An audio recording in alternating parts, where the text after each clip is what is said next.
Apa sih itu kendaraan listrik? Kendaraan listrik adalah jenis kendaraan yang menggunakan satu atau dua lebih motor listrik untuk menggerakkan roda, menggunakan energi yang disimpan dalam baterai atau sumber daya listrik lainnya. Berbeda dengan kendaraan konvensional yang menggunakan mesin pembakaran internal yang berbahan bakar fosil. Kendaraan listrik mengandalkan tenaga listrik untuk menghasilkan tenaga yang diperlukan untuk menggerakkan kendaraan. Saya pencari kedua, siapa, kapan, di mana kendaraan listrik ditemukan?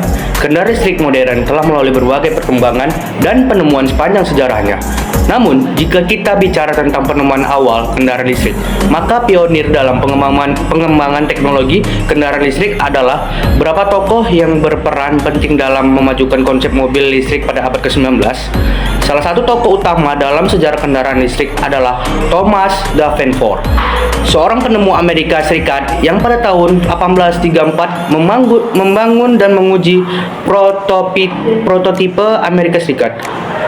Meskipun prototipe awalnya masih jauh dari kendaraan listrik modern, konsepnya menjadi dasar untuk pengembangan lebih lanjut dalam industri otomotif. Saya pembicara ketiga, selain Thomas Davenport, beberapa tokoh lain yang berkontribusi dalam perkembangan kendaraan listrik awal, termasuk Robert Anderson, Skotlandia, pada tahun 1832 menciptakan mobil listrik primitif yang menggunakan sel galvanis sebagai sumber daya, dan Anyos Jedlik, Hungaria, yang mengembangkan prototipe kereta listrik pada tahun 1828. Saya pembicara keempat, namun perkembangan dan popularitas kendaraan listrik modern seperti yang kita kenal hari ini lebih banyak terjadi di dalam beberapa dekade terakhir.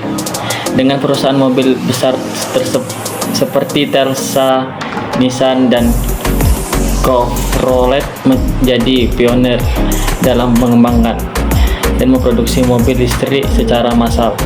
Elon Musk, pendiri Tesla, adalah salah satu tokoh yang sangat berpengaruh dalam mendorong adopsi mobil listrik dan membuatnya menjadi lebih populer dan dapat diakses oleh masyarakat umum. Saya pembicara kelima, kenapa kendaraan listrik dapat menjadi salah satu cara menjaga lingkungan. Karena kendaraan listrik memiliki beberapa manfaat yang dapat membantu menjaga lingkungan hidup. Di antaranya emisi gas buang rendah atau nol. Kendaraan listrik tidak menghasilkan emisi gas buang langsung saat digunakan. Ini berarti tidak ada polusi udara yang dihasilkan dari pembakaran bahan bakar fosil seperti yang terjadi pada kendaraan konvensional. Dengan demikian, penggunaan kendaraan listrik membantu mengurangi polusi udara dan memperbaiki kualitas udara di lingkungan perkotaan. Saya pembicara ke-6, mengurangi emisi gas rumah kaca. Pembangunan kendaraan listrik membantu mengurangi emisi gas rumah kaca seperti karbon dioksida atau CO2 yang menjadi penyebab utama perubahan iklim global. Dengan memilih kendaraan listrik yang menggunakan sumber energi terbarukan seperti listrik dari panel surya atau pembangkit listrik tenaga air, kita dapat mengurangi jejak karbon secara signifikan, mengurangi ketergantungan pada bahan bakar fosil.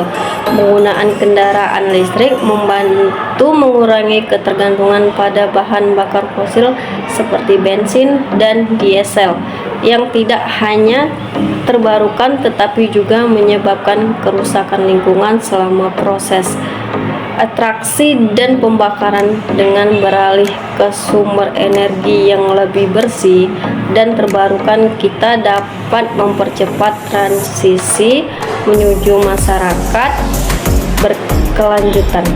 Saya pembicara ketujuh, meningkatkan efisiensi energi. Kendaraan listrik memiliki efisiensi energi yang lebih tinggi daripada kendaraan konvensional yang menggunakan mesin pembakaran internal. Ini karena motor listrik memiliki konversi energi yang lebih efisien daripada mesin pembakaran internal yang mengalami banyak pemborosan energi dalam bentuk panas dan gesekan.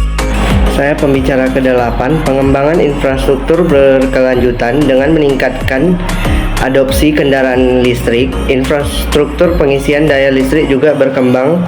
Pembangunan stasiun pengisian daya listrik yang tersebar luas membantu mendukung mobilitas berkelanjutan dan memberikan insentif bagi masyarakat untuk beralih ke kendaraan listrik.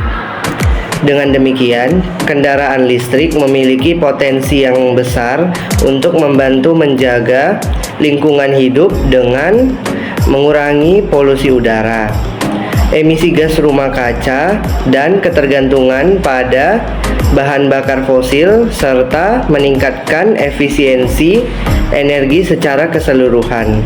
Saya pembicara ke-9, bagaimana agar kendaraan listrik dapat menjadi kendaraan utama manusia.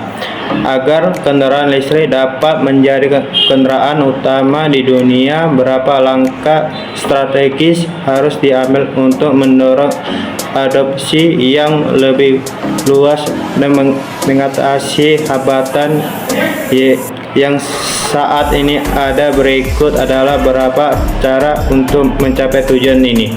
Saya pembicara ke-10. 1. Pengembangan untuk meningkatkan teknologi kendaraan listrik, termasuk baterai yang lebih canggih, motor yang lebih efisien, dan sistem pengisian daya yang lebih cepat.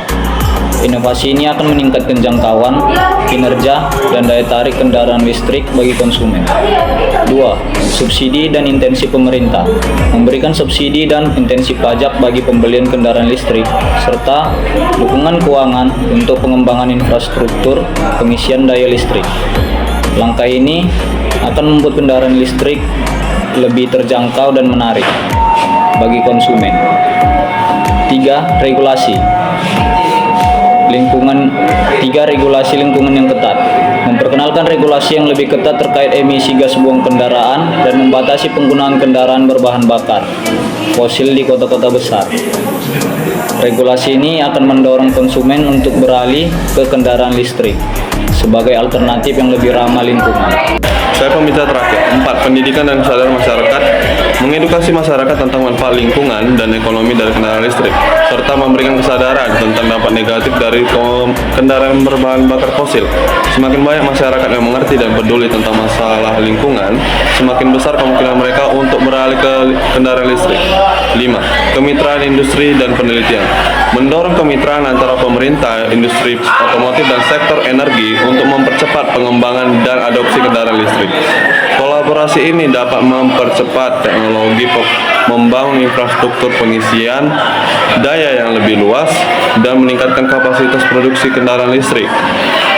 6. Pengembangan infrastruktur yang terintegrasi. Memperluas infrastruktur pengisian daya listrik yang terintegrasi di seluruh negara dan memastikan ketersediaan titik pengisian daya yang mudah diakses di tempat umum, perumahan, dan tempat kerja. Infrastruktur yang kuat dan mudah diakses adalah kunci untuk meningkatkan kenyamanan dan kepraktisan penggunaan kendaraan listrik. Dengan mengambil langkah-langkah ini secara bersama-sama, kita dapat menciptakan lingkungan yang kondusif bagi pertumbuhan dan adopsi kendaraan listrik sebagaimana kendaraan utama di masa depan. Terima kasih.